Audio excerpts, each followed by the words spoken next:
आचार्य प्रशांत जी की पुस्तक पैसा कितना और क्यों, इसका 11वां अध्याय हम गहराई से समझने वाले हैं। और इस अध्याय का शीर्षक ही अपने आप में एक बहुत कड़वा सवाल है। इतनी शोहरत, इतनी कमाई, फिर भी उदासी और तन्हाई। तो चलिए इसे थोड़ा गहराई से समझते हैं। सोचिए, एक 30 साल का युवा है, YouTube पर उसके 8 लाख से ज्यादा सब्सक्राइबर्स हैं। लोग ना उसके डांस और कॉमेडी वीडियो देखकर बहुत खुश होते हैं, उसे अपना आदर्श भी मानते हैं। बाहर से देखने पर तो एकदम परफेक्ट जिंदगी लगती है यार, बिल्कुल सपनों जैसे। बिल्कुल, लेकिन असलियत में मतलब अंदर से वो इंसान इतना टूटा हुआ और हताश है कि उसने अपनी जान लेने की 2 बार कोशिश की है। अरे बाप रे, 2 बार? हाँ, 8 लाख लोग जिसे देखकर मुस्कुरा रहे हैं ना, वो खुद अपनी जिंदगी खत्म करना चाहता है। ये जो खालीपन है ना, सब कुछ पा लेने के बाद भी जो इंसान को अंदर से खोखला कर देता है।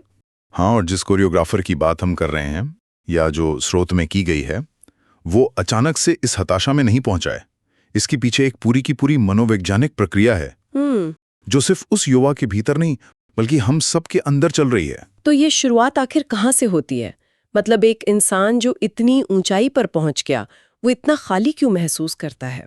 अगर हम उस व्यक्ति के अतीत को खंगालें ना, तो जड़ें बहुत गहरी और दर्दनाक हैं। उसका बचपन बहुत भयानक गरीबी में बीता, और जब वो सिर्फ 8 साल का था। 8 साल बहुत छोटी उम्र है। हाँ, सिर्फ 8 साल का था, तब उसके पिता का साया उठ गया। तो उसके बाल मन में ये बात बहुत गहराई तक बैठ गई थी कि वो शक्ल और अक्ल दोनों में बहुत कमजोर है। ओहो, मतलब एक तरह की हीन भावना। बिल्कुल। समाज में खुद को स्थापित करने के लिए या लोगों का ध्यान खींचने के लिए उसने नाचना, गाना और कॉमेडी करना शुरू किया। वो प्यार पाने के लिए जो उसे लगता था कि उसमें स्वाभाविक रूप से नहीं है। अच्छा, तो मतलब वो कला जिसे पूरी दुनिया उसकी सफलता मान रही है, वो कोई खुशी या आनंद से उपजी हुई चीज नहीं थी। नहीं, बिल्कुल नहीं। वो तो एक तरह का डिफेंस मैकेनिज्म था, अपनी असुरक्षा की भावना से बचने का एक तरीका बस। एकदम सही पकड़ा आपने। और यहीं से ना एक बहुत ही अजीब और खतरनाक पैटर्न जन्म लेता है। ये कोई एक इंसान की समस्या नहीं है। स्रोत के अनुसार ये 3 पीढ़ियों का संक्रमण है। 3 पीढ़ियों का संक्रमण, ये विचार काफी गहरा लग रहा है। इसे थोड़ा खोलकर समझाइए ना। तो देखिए, पहली पीढ़ी वो थी जिसे इस युवा कोरियोग्राफर ने अपने बचपन में देखा होगा। किसी चमकते हुए बहुत सफल इंसान को देखकर उसने सोचा होगा कि काश मैं भी ऐसा बन जाऊं। हाँ, कि अगर मैं भी ऐसा बन जाऊं, इतना पैसा और नाम कमा लूं, तो मेरे सारे दुख दूर हो जाएंगे। मुझे वो सारा प्यार मिलेगा जिसकी मुझे हमेशा से कमी खलती है। उसने उस बाहरी चमक के भ्रम को सच मान लिया। बिल्कुल। फिर दूसरी पीढ़ी, ये कोरियोग्राफर खुद बना। इसने दिन रात एक करके बहुत मेहनत की और वो सब हासिल कर लिया जिसका उसने सपना देखा था। शोहरत, पैसा, 8 लाख सब्सक्राइबर्स। और चोटी पर पहुंचकर उसे पता चला कि अंदर का खालीपन तो वैसा का वैसा ही है। बाहर की इतनी भीड़ उसके अंदर के अकेलेपन को भर ही नहीं पाई। एकदम सही। और अब आती है सबसे खतरनाक तीसरी पीढ़ी। तीसरी पीढ़ी मतलब उसके सब्सक्राइबर्स। हाँ, वे 8 लाख लोग जो हर दिन इस व्यक्ति के वीडियो देख रहे हैं। वे इसे स्क्रीन पर देखकर सोच रहे हैं कि काश वे इसके जैसे बन जाएं तो उन्हें भी सच्ची खुशी मिल जाएगी। बाप रे। जबकि असलियत में उस इंसान के पास खुद वो खुशी है ही नहीं। बिल्कुल नहीं, ये तो बस एक छलावा है जो पीढ़ी दर पीढ़ी आगे बढ़ रहा है।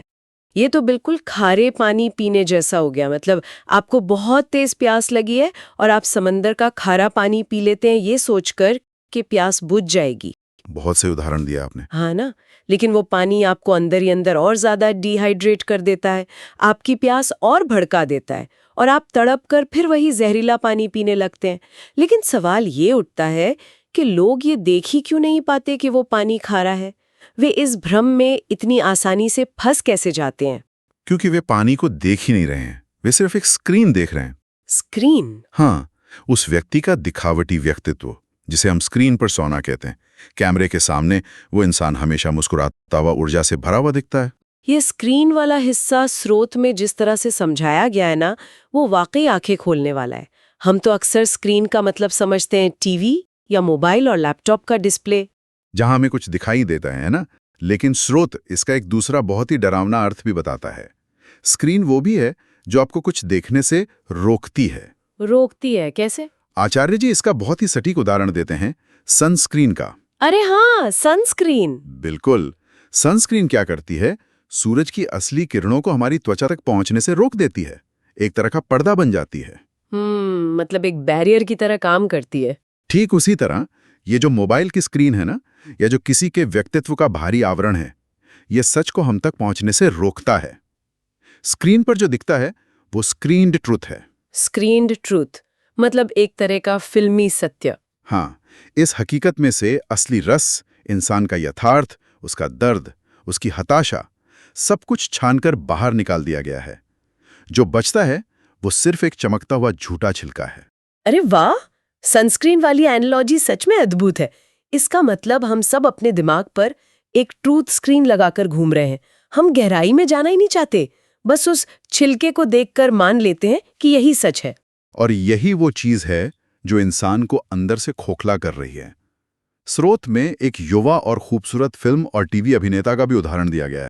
वही जिसने आत्महत्या कर ली थी? हाँ, स्क्रीन पर वो हमेशा एक हैप्पी फेसबुक फेस लिए घूमता था, हमेशा खुशमिजाज, हमेशा बिंदास। और दुनिया को लग रहा था कि उसकी जिंदगी तो एकदम परफेक्ट है। लाखों लोग वैसी जिंदगी पाने के सपने देखते होंगे। लेकिन संसार सिर्फ सतह देखता है।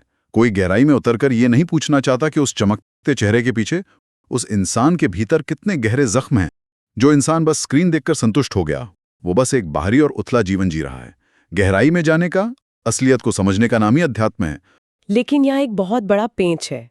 मतलब मान लीजिए किसी को ये समझ आ गया, उस कोरियोग्राफर को तो समझ आ ही गया था ना कि इन 8 लाख सब्सक्राइबर्स में या इस शोहरत में खुशी नहीं है। हाँ, उसे तो पता चल ही गया था। तो फिर मन उस सच को स्वीकार क्यों नहीं कर पाता? वो हताशा में क्यों डूब जाता है? क्योंकि हमारे मन की प्रोग्रामिंग बहुत चालाक है। जैसे ही इंसान को पता चलता है कि यहाँ खुशी नहीं है, मन अपनी हार इतनी आसानी से नहीं मानता। तो फिर मन क्या करता है? वो तुरंत एक नया विकल्प, एक नया भ्रम आपके सामने रख देता है। वो अंदर से फुसफुसाता है कि कोई बात नहीं, पैसे में खुशी नहीं मिली तो क्या हुआ, शायद रोमांच में मिलेगी। अच्छा, दुनिया घूमने में मिलेगी। हाँ, 8 लाख में नहीं मिली तो 80 लाख सब्सक्राइबर्स में जरूर मिलेगी। मतलब यहाँ नहीं तो वहां मिलेगी। ये तो एक कभी ना खत्म होने वाली अंधी दौड़ हो गई। और इसी दौड़ में ना इंसान अपनी जिंदगी के 10-10, 20-20 साल बर्बाद कर देता है। एक लक्ष्य बनाता है, उसके पीछे पूरी ताकत से भागता है, वहां पहुंचकर धोखा खाता है और फिर मन उसे कोई नया खिलौना पकड़ा देता है। स्रोत में इसे समझाने के लिए बिलियर्ड्स टेबल की बहुत ही शानदार एनालॉजी दी गई है। बिलियर्ड्स टेबल वो कैसे काम करती है हमारे दिमाग के संदर्भ में? देखिए, इंसान की जिंदगी उस बिलियर्ड्स की गेंद की तरह हो गई है। एक तरफ से कोई विचार या समाज की कोई उम्मीद उसे ठोकर मारती है तो वो दूसरी तरफ भागती है और फिर दूसरी गेंदों से टकराती है। बिल्कुल, दूसरी गेंदों यानी दूसरे लोगों की उम्मीदों से टकराती है। वो पूरी मेज पर बस इधर उधर बेतहाशा भाग रही है, बिना अपनी किसी मर्जी के, बस परिस्थितियों और मन की ठोकर से। हाँ, और अगर वो गेंद थोड़ी देर के लिए रुकती भी है तो कहाँ रुकती है? कहाँ? सिर्फ मेज के किनारे बने किसी गड्ढे में गिरने के लिए। बाप रे, ये तो बहुत ही भयानक तस्वीर है।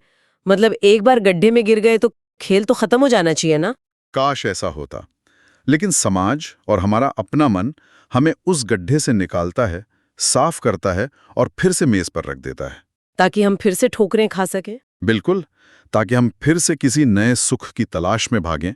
और इंसान इस चक्र से बाहर इसलिए भी नहीं आ पाता होगा क्योंकि एक बहुत बड़ी सामाजिक शर्म इससे जुड़ी है। वो दुनिया को अपनी हार दिखाना ही नहीं चाहता। एकदम सटीक बात कही आपने। यही सबसे बड़ी मनोवैज्ञानिक ग्रंथि है। सोचिए, एक इंसान अपनी पूरी जिंदगी दांव पर लगाकर किसी सुख की तलाश में निकलता है। वो सोचता है कि मंजिल पर पहुंचकर उसे 10 अंक का सुख मिलेगा, लेकिन जब वो वहां पहुंचता है तो उसे -5 अंक का दुख मिलता है। बिल्कुल, वो अंदर से पूरी तरह लुट चुका होता है। तो अब वो बाहर आके दुनिया को क्या बताएगा? वो ये बताने की हिम्मत ही नहीं जुटा पाता कि वो सुख की तलाश में कितनी बुरी तरह ठगा गया है। हाँ, और इस बेइज्जती को, इस शर्म को छुपाने के लिए वो इंसान अपनी स्क्रीन पर दोगुनी खुशी का ढोंग करता है। वो हैप्पी फेस बनाकर दुनिया को दिखाता है कि वो कितना सफल है। और उसे खुश देखकर दूसरे लोग धोखा खाते हैं और वे भी उसी अंधी दौड़ में शामिल हो जाते हैं। मतलब एक पूरा जाल बन जाता है जिसमें हर कोई एक दूसरे को धोखा दे रहा है। बिल्कुल। लेकिन रुकिए, मेरी समझ थोड़ी यहाँ अटक रही है। हम तो बचपन से सुनते आ रहे हैं ना कि पॉजिटिव सोचो, बड़े लक्ष्य बनाओ, हाँ, कोशिश करने वालों की हार नहीं होती, या हमेशा मोटिवेटेड रहो। अगर मैं ये मान लूं कि दुनिया में सच्ची खुशी कहीं मिलेगी ही नहीं, कि ये सब एक बिलियर्ड्स टेबल का धोखा है, हाँ। तो मैं सुबह बिस्तर से ही क्यों उठूंगी? क्या इंसान कोशिश करना ही छोड़ दे? ये तो बहुत ही निराशावादी नजरिया हो गया ना। मुझे पता था ये सवाल आएगा, लेकिन ये निराशावादी नहीं है, ये विशुद्ध यथार्थ है, सच है, जिसे आप मोटिवेशन और सकारात्मक सोच कह रहे हैं ना। स्रोत के अनुसार वो असल में खुद को दिए जाने वाले धोखे हैं। आप जिस सच्ची खुशी के लिए बिस्तर से उठने की बात कर रहे हैं, वो हकीकत में है ही कहाँ? तो फिर कहाँ है? वो तो सिर्फ आपके दिमाग में पल रहा एक विचार है, एक छवि है, एक इमेजिनेशन है बस। मतलब मेरी खुशी की जो कल्पना है वो ही झूठ है? बिल्कुल। जो चीज भविष्य में कहीं टंगी है कि जब मुझे वो अमुक चीज मिलेगी तब मैं खुश हूंगा, वो सिर्फ एक अभिलाषा है, और कोई भी छवि, कोई भी अभिलाषा कभी सच नहीं हो सकती। इसीलिए अब तक की सारी दौड़ आपको सिर्फ गड्ढे तक ले गई है। तो इसका मतलब क्या है? क्या हम हाथ पर हाथ धर के बैठ जाएं और कुछ ना करें? नहीं, ऐसा बिल्कुल नहीं है। बस आपको अपनी ऊर्जा की दिशा पूरी तरह से बदलनी होगी। स्रोत बहुत स्पष्ट करता है कि अब से खुशी पाने की कोशिश नहीं करनी है। तो क्या करना है? खुशी के विरुद्ध सावधान रहने की साधना करनी है। खुशी के विरुद्ध सावधान, ये बहुत ही अजीब और एकदम उल्टा कॉन्सेप्ट लग रहा है। अजीब लगता है, लेकिन बहुत काम का है। जब भी आपको लगे कि भविष्य का कोई नया विचार या कोई नया रिश्ता या कोई नई सफलता आपको खुशी देने वाली है, तो आपके अंदर खतरे की घंटी बज जानी चाहिए। आपको तुरंत सतर्क हो जाना चाहिए कि आपका मन फिर से आपको धोखा दे रहा है। मतलब वो मुझे वापस उसे बिलियर्ड्स टेबल पर रखने जा रहा है जहां सिर्फ ठोकरें खानी है। एकदम सही। लेकिन अगर खुशी की तलाश ही छोड़ देनी है, सुख से सावधान रहना है, तो फिर जीवन का अर्थ क्या बचा? इंसान जिए तो किस लिए जिए? यहीं पर स्रोत एक बहुत ही गहरा और प्राचीन शब्द सामने लाता है, धर्म। धर्म। जब हम धर्म कहते हैं तो आमतौर पर दिमाग में पूजा पाठ, मंदिर मस्जिद या कोई मजहब आता है। हाँ, लेकिन यहाँ धर्म का किसी भी मजहब से, चाहे वो हिंदू हो, इस्लाम हो या ईसाई हो, उससे कोई लेना देना नहीं है। अच्छा। यहाँ धर्म का बहुत ही व्यवहारिक अर्थ है, वो कर्म जो सही है और जिसे उस पल में करना परम आवश्यक है, बिना एक पल के लिए भी ये सोचे कि उसे करने से मुझे सुख मिलेगा या दुख। मतलब फल की चिंता किए बिना काम करना, गीता वाली बात। इसे स्रोत में दिए गए एक बहुत ही शक्तिशाली उदाहरण से समझते हैं, सड़क दुर्घटना का उदाहरण। बताइए। मान लीजिए आप सड़क पर जा रहे हैं और अचानक आपके सामने एक भयानक हादसा हो जाता है। एक व्यक्ति सड़क पर लहूलुहान पड़ा है, उसकी जान जा रही है। बाप रे। ऐसे में तो कोई भी इंसान तुरंत उसकी मदद के लिए भागेगा। बिल्कुल भागेगा। लेकिन जब आप उस घायल व्यक्ति की जान बचाने के लिए उसकी तरफ भागते हैं, तो क्या आपके मन में एक माइक्रोसेकंड के लिए भी ये विचार आता है कि इससे मुझे क्या मिलेगा? हाँ, कि अगर मैं इसे अस्पताल ले जाऊंगा तो मुझे बहुत सुख मिलेगा, या पुलिस के चक्कर काटने पड़ेंगे तो मुझे दुख होगा? बिल्कुल नहीं। उस समय तो सोचने का समय नहीं होता ना, दिमाग एकदम शून्य हो जाता है, बस जो करना है वो करना है। बस यही धर्म है। अच्छा। पलक झपकते ही, बिना सुख दुख के कैलकुलेशन के, जो काम सिर्फ इसलिए किया जाए क्योंकि वो उस वक्त की सबसे बड़ी मांग है, वही धर्म है। उस समय आप ये भी नहीं सोच रहे होते कि आप किसी पर कोई एहसान कर रहे हैं या कोई बहुत महान नैतिक कार्य कर रहे हैं। सही बात है। न तो मैं अपने सुख के लिए कर रही हूं, नहीं शायद उसके सुख के लिए। मैं बस कर रही हूं क्योंकि उस पल में वो करना जरूरी है। बिल्कुल। उस वक्त अगर कोई आपको रोक कर कुछ कहे भी ना, तो आपको सुनाई भी नहीं देगा, क्योंकि आपका पूरा वजूद, आपका पूरा ईगो सिर्फ उस जरूरी काम को करने में विलीन हो चुका है।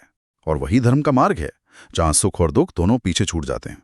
पर यहीं पर मेरी बात थोड़ी उलझ जाती है। देखिए, ये सड़क दुर्घटना तो कभी कभार होती है ना, वो एक चरम स्थिति है, एक्सट्रीम सिचुएशन है। बिल्कुल। लेकिन रोजमर्रा की जिंदगी में, जैसे ऑफिस में बैठे हुए या परिवार के साथ, जो लोग आराम से बैठे हैं, जो हमेशा खुद का आकलन करते रहते हैं, हाँ, कि क्या मैं अपनी जॉब से खुश हूँ या क्या मैं इस शहर में खुश हूँ, उनका क्या?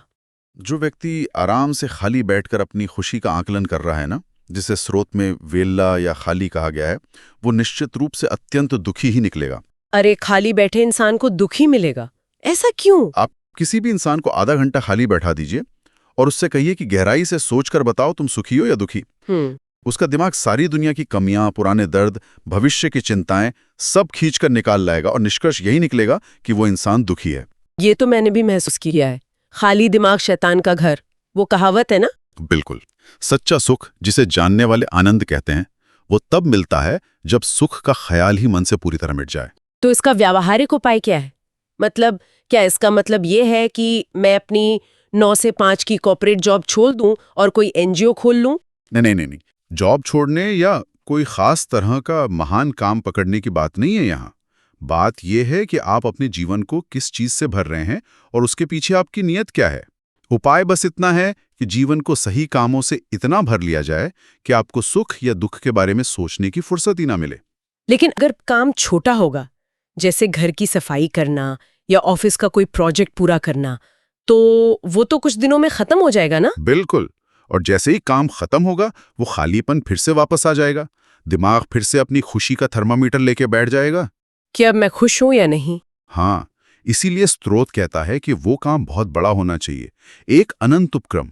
अनंत उपक्रम मतलब कोई ऐसा मिशन जो कभी पूरा ही ना हो सके? बिल्कुल। और सबसे जरूरी बात, वो काम किसी ऐसे अभियान के लिए होना चाहिए जिससे आपको व्यक्तिगत तौर पर कुछ ना मिलने वाला हो। न मुझे न मेरे परिवार को। हाँ, क्योंकि जब आप अपने परिवार या अपनों के लिए कुछ करते हैं, तो वो भी घुमा फिरा कर अपने ही अहंकार को पुष्ट करना होता है। वो भी खुद के लिए ही करना है। बाप रे, ये तो ईगो को पूरी तरह मिटाने वाली बात हो गई। मतलब खुद को एक ऐसे काम में झोंक देना जिसका कोई अंत ही नहीं है और जिससे मुझे व्यक्तिगत रूप से कुछ हासिल भी नहीं होगा। ये विचार सुनने में जितना डरावना लगता है ना, उतना ही मुक्त करने वाला भी है। और यही उस बिलियर्ड्स टेबल से बाहर निकलने का इकलौता रास्ता है। जब आप एक ऐसे बड़े अनंत लक्ष्य की ओर लगातार बढ़ते रहते हैं जो कभी पूरी तरह हासिल नहीं हो सकता, तो उस दिशा में सिर्फ बढ़ते रहने की जो प्रक्रिया है, वही आपको सुख दुख के चक्र से बचा लेती है। मतलब मंजिल नहीं, सफर ही सब कुछ है। हाँ, जब लक्ष्य इतना बड़ा हो कि उसके सामने आपका अपना वजूद, आपका अपना सुख दुख बहुत छोटा लगने लगे, तब आपके अंदर खुशी और गम के शब्द ही बेगाने हो जाते हैं। और उसी अवस्था को असल शांति कहते हैं।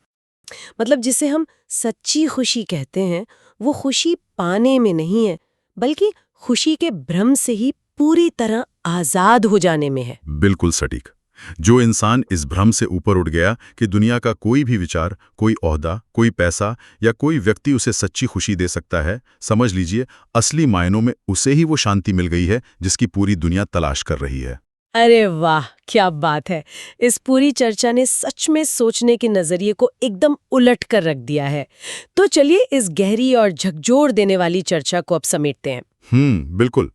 आज हमने देखा कि कैसे बाहरी सफलता, चाहे वो 8 लाख सब्सक्राइबर्स हो, बैंक बैलेंस हो या शोहरत, अक्सर सिर्फ एक स्क्रीन होती है। हाँ, एक ऐसा सनस्क्रीन जो हमारे असली दर्द को छुपा लेता है और हमें सच्चाई देखने ही नहीं देता।